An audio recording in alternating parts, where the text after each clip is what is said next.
मेरा दिल ले लो जो हर धड़कन के साथ राधे राधे गाएगा। बोलो बांके बिहारी लाल की जय, मोर मुकुट बंसी वाले की जय, हमारे लड्डू गोपाल की जय। आज आपको लड्डू गोपाल का एक बहुत सुंदर चमत्कार बताती हूँ। बहुत से भक्त लड्डू गोपाल जी की सेवा करना चाहते हैं पर किसी ना किसी वजह से कर नहीं पाते।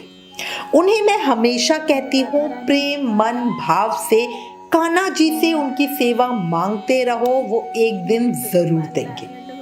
और आज इस सत्य घटना में उन सबको इस बात का प्रमाण मिल जाएगा कैसे लड्डू गोपाल जी अपनी सेवा देते हैं।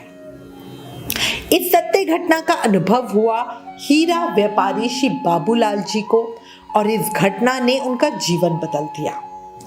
इस समय श्री बाबूलाल जी इस दुनिया में नहीं है। कुछ सालों पहले ही वो ठाकुर जी के श्रीधाम चले गए, पर इस घटना ने उनका पूरा जीवन बदल दिया था। वो जब भी इस घटना को याद करते उनकी आंखें हमेशा नम हो जाती थी। हमारे श्री बाबूलाल जी हीरा व्यापारी अभी कोई 15-20 सालों से ही बने थे। उससे पहले उनका सोने और हीरे के जवाहरात बनाने और बेचने का काम था।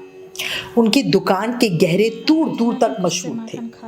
लोग दूसरे शहरों में भी उनकी दुकान से गहने लेने और बनवाने आते थे, क्योंकि गुजरात के एक से एक उम्दा कारीगर सिर्फ उनके साथ ही काम करते थे। उनकी दुकान के गहनों में बहुत ही सुंदर मीनाकारी होती थी जो कहीं नहीं मिलती थी। उनकी दुकान के गहने जो देखे बस देखता ही रह जाता था। श्री बाबूलाल जी कृष्ण प्रेमी और बहुत शांत और सरल स्वभाव वाले व्यक्ति थे। उनका पारिवारिक जीवन भी वैसा ही था। उनके माँ बाबूजी तो बहुत समय पहले ही अलविदा कह चुके थे। उनकी सुशील सुंदर पत्नी और 2 आज्ञाकारी थे। बस यही उनका परिवार, यही उनका संसार। श्री द्वारकाधीश जी महाराज के वो बड़े भक्त थे। एक दिन क्या हुआ, अब मैं उनके जीवन का थोड़ा ट्विस्ट आपको बताती हूँ, कैसे हमारे ठाकुर जी लीला करते हैं। एक दिन उनका एक मित्र अपनी पत्नी के साथ उनकी दुकान पर आया। अब उसे देखकर बाबूलाल जी बहुत खुश हो गए। खड़े होकर उनका बढ़िया स्वागत भी किया।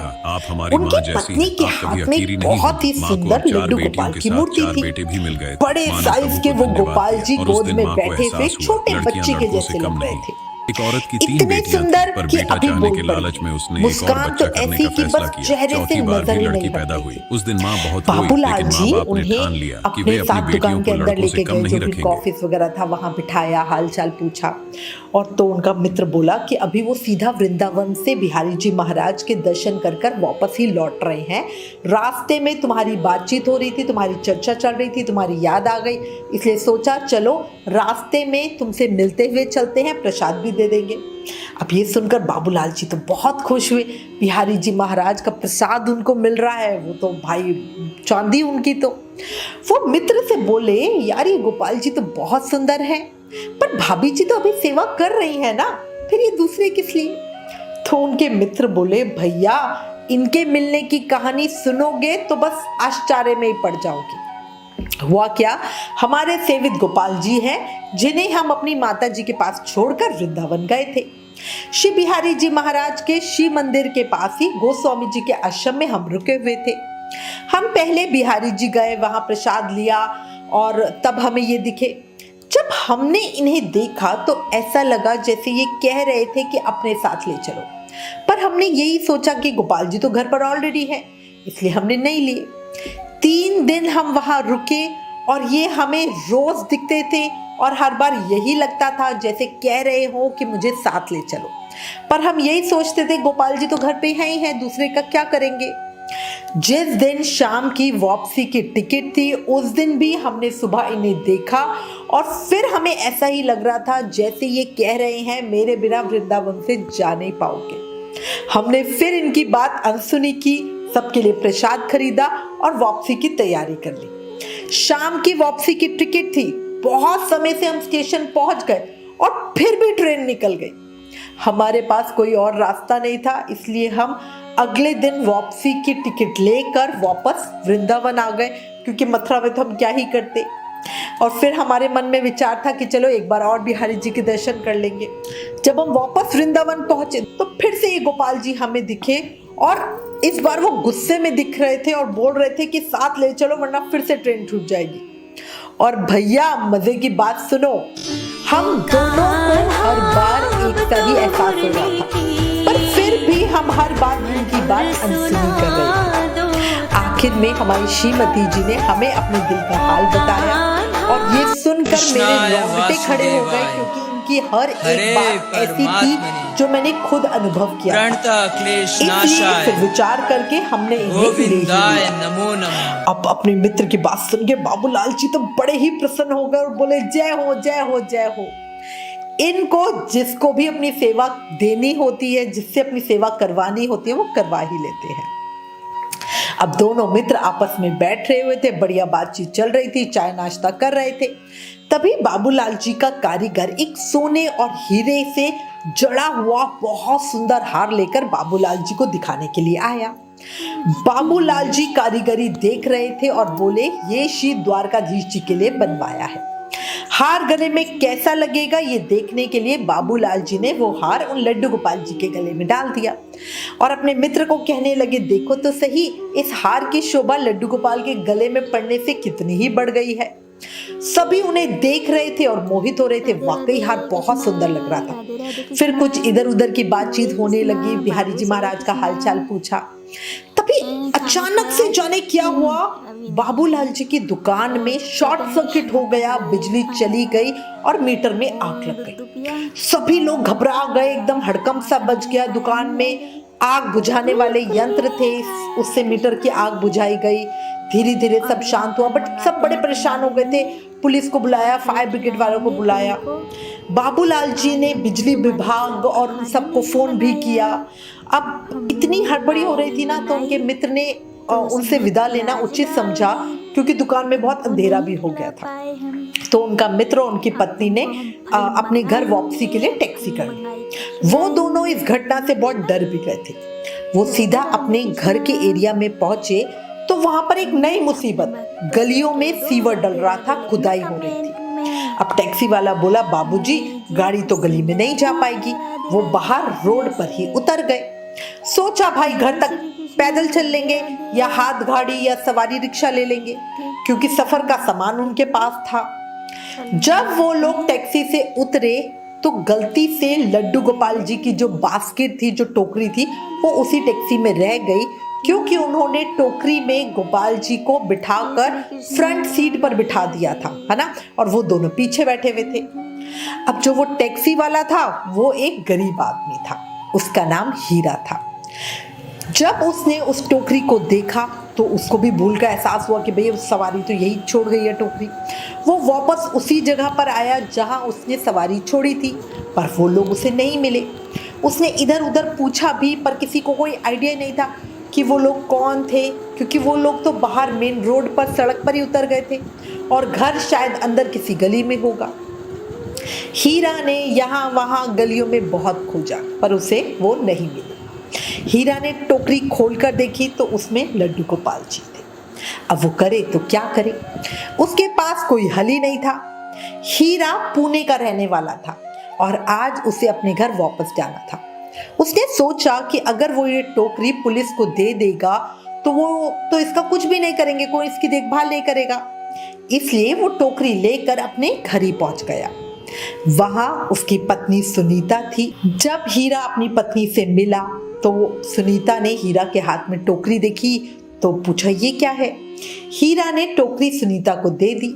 सुनीता ने टोकरी खोली तो हैरान ही रह गई गोपाल जी को देखकर।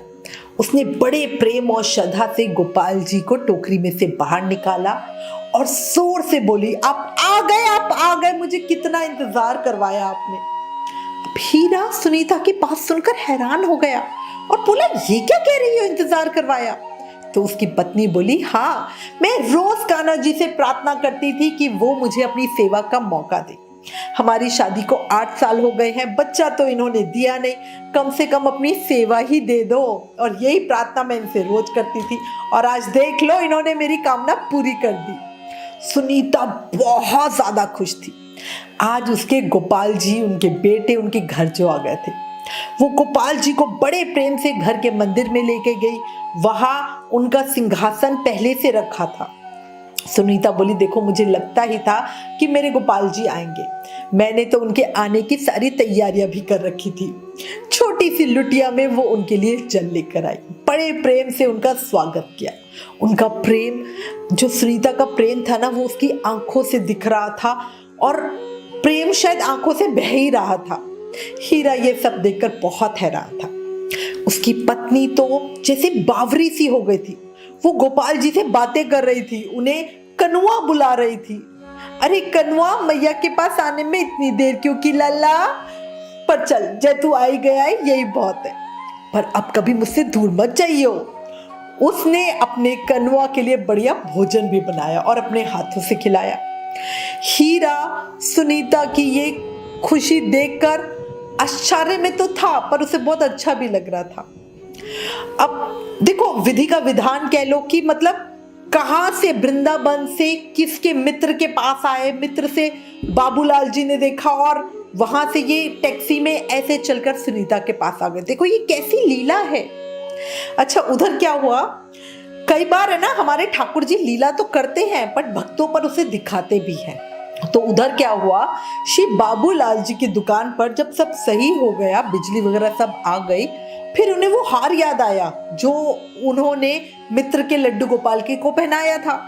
अब उन्होंने उसी समय अपने मित्र को फोन किया, तो मित्र ने बाबूलाल जी की दुकान में सही सलामती वगैरह का सब हालचाल वगैरह पूछा। बाबूलाल जी ने बोला, हाँ भाई अब तो सब सही हो गया, बातचीत हो गई। फिर उन्होंने बोला कि यार गलती से द्वारकाधीश जी को अर्पित करने वाला हार तुम्हारे लड्डू गोपाल जी के गले में ही रह गया है। तो उस समय उनके मित्र बोले, यार क्या बताऊं, वो माखन चोर और चित्त चोर हार सहित खुद ही चोरी हो गए हैं। मैं तो खुद इतना ज्यादा परेशान हूं। अब उनकी बात सुनकर बाबूलाल जी भी परेशान हो गए और सोचने लगे कि शायद कीमती हार उनके गले में था, इसी चक्कर में किसी ने लड्डू गोपाल जी को ही चुरा लिया।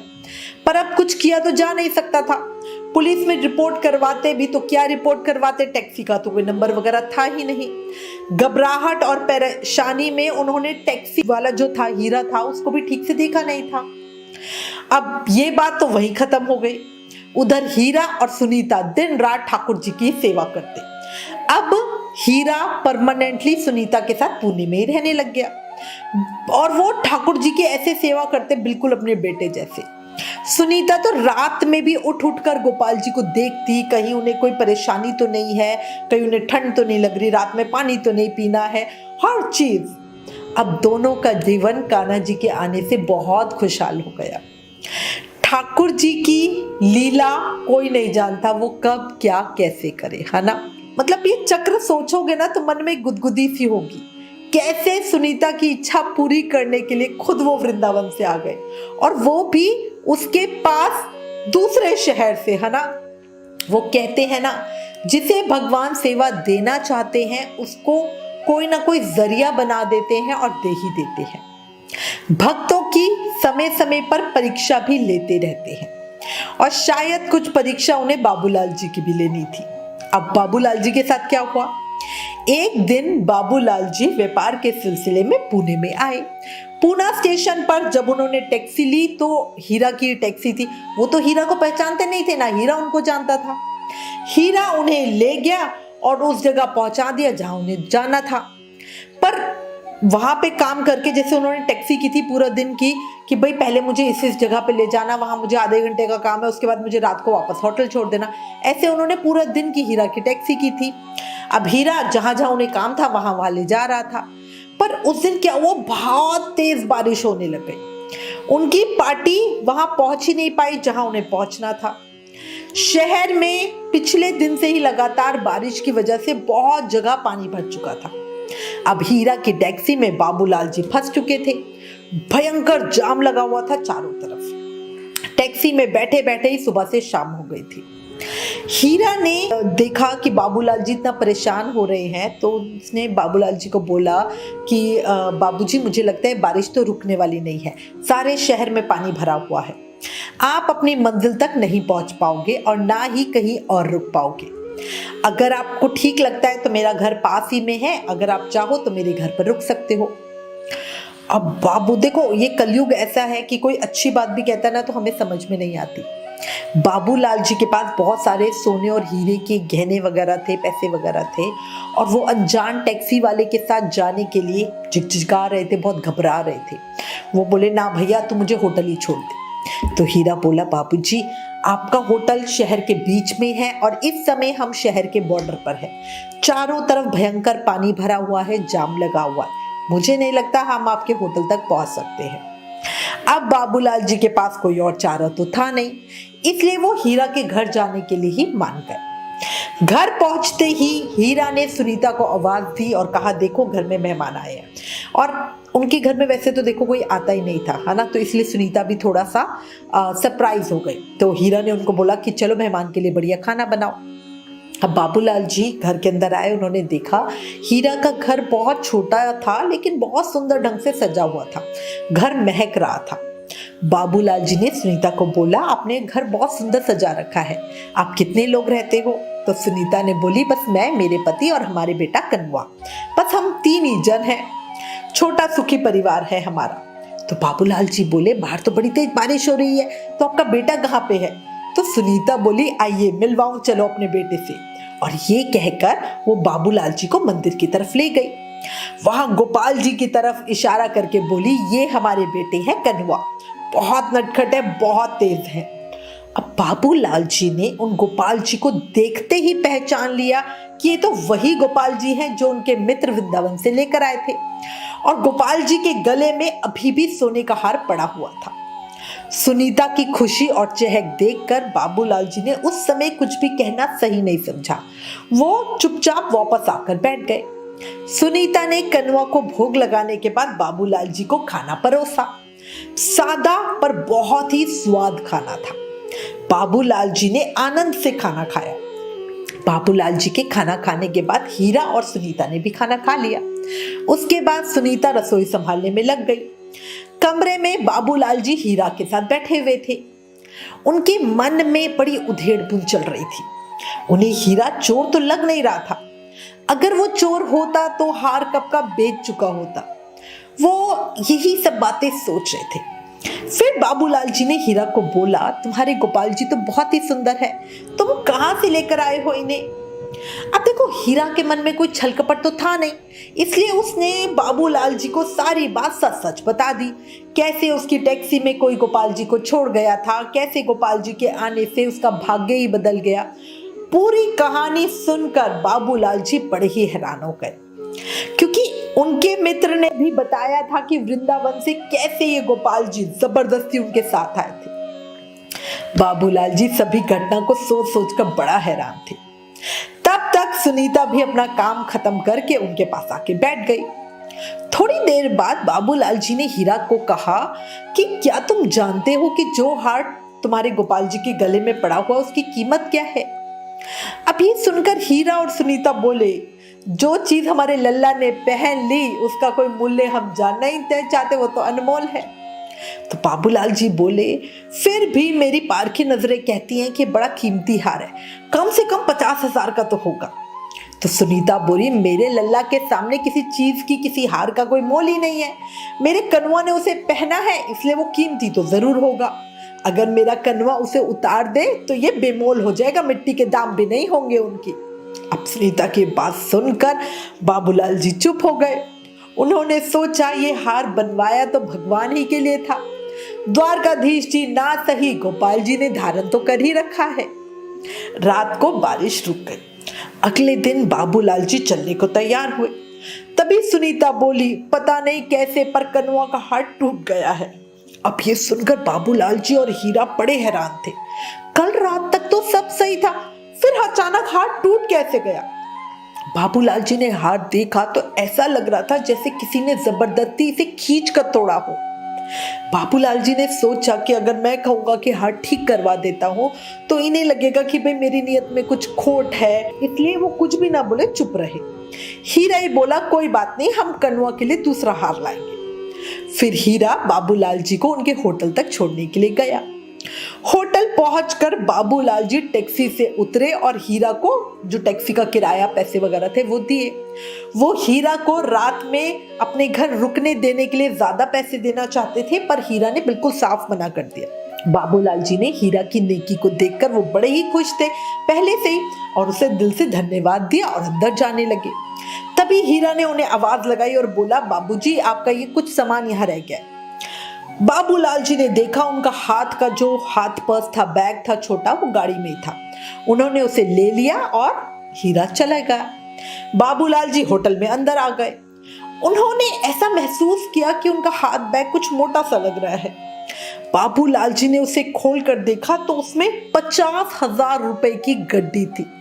वो हैरान रह गए, ये गड्डी उनके बैग में कैसे आई। वो सभी बातों पर विचार करने लगे और अचानक उन्हें ऐसा लगा जैसे कान्हा जी ने ये पैसे उन्हें दिए हैं उनके हार की कीमत के रूप में। उनकी आंखों में आंसू आ गए। वो सोचने लगे, जब तक मैंने निश्चल भाव से ठाकुर जी को वो हार धारण करवाया हुआ था तब तक उन्होंने पहना हुआ था। मन में जैसे ही मैंने उनको पैसों का सुनाया, उन्होंने मेरा अभिमान तोड़ने के लिए ये पैसे मुझे दे दिया और हार भी निकाल दिया। बाबूलाल जी ठाकुर जी से क्षमा मांगने लगे, लेकिन अब क्या ही हो सकता था। बाबूलाल जी ने कमरे में आते ही अपने मित्र को फोन किया और सारी बात उन्हें बताई। उनके मित्र भी ठाकुर जी की लीला समझ गए और फोन पर ही दोनों मित्र रोने लगे। देखो, सच्ची हमारे अंदर ऐसे ही भाव होने चाहिए, उसमें अहंकार ना होकर विनम्रता होनी चाहिए। और याद रखो, ठाकुर जी जैसा चाहते हैं होता वैसा ही है, हम तो सिर्फ निमित्त मात्र हैं। कौन ठाकुर जी को वृंदावन से लाया, किसके घर वो आकर विराजित हुए, ये सब कान्हा की लीला है ना। अगर आप भी अभी विचार करो कि कैसे वृंदावन से वो कहां से घूमकर कैसे हीरा के साथ आए, है ना। किसके घर रहना है, किसके घर सेवा लेनी है, ये सब हमारे कान्हा जानते हैं। इसीलिए सबको कहती हूँ, बस शुद्ध भाव से सेवा करो, बाकी सब कान्हा पर छोड़ दो, वो खुद सब कुछ संभाल लेंगे, है ना। अब एक जयकारा बोलो, बांके बिहारी लाल की जय, हमारे लड्डू गोपाल की जय। हे माधव, हे गिरधर गोपाल, क्या कहूँ कान्हा, तेरी गजब ही हस्ती है, भक्ति में तेरी अजब ही मस्ती है। जो पा जाए तुझको भव सागर से पार है, जिसने सौंप दिया तुझे जीवन उसका होता उद्धार है। बोलो बांके बिहारी लाल की जय, मोर मुकुट बंसी वाले की जय, वृंदावन बिहारी लाल की जय। अगर हमारे लड्डू गोपाल के चमत्कार की इस सत्य घटना ने दिल को छुआ, आंखें नम हुई, तो प्लीज इस वीडियो को ज्यादा से ज्यादा शेयर करो, क्योंकि कान्हा जी की लीला सुनकर हमारे मन में भक्ति और श्रद्धा बढ़ती है। औरों पर भी भक्ति का विश्वास बढ़ाओ, इसलिए प्लीज इस वीडियो को ज्यादा से ज्यादा शेयर करो। Please like, share and subscribe. Thank you. जय श्री राधा कृष्ण।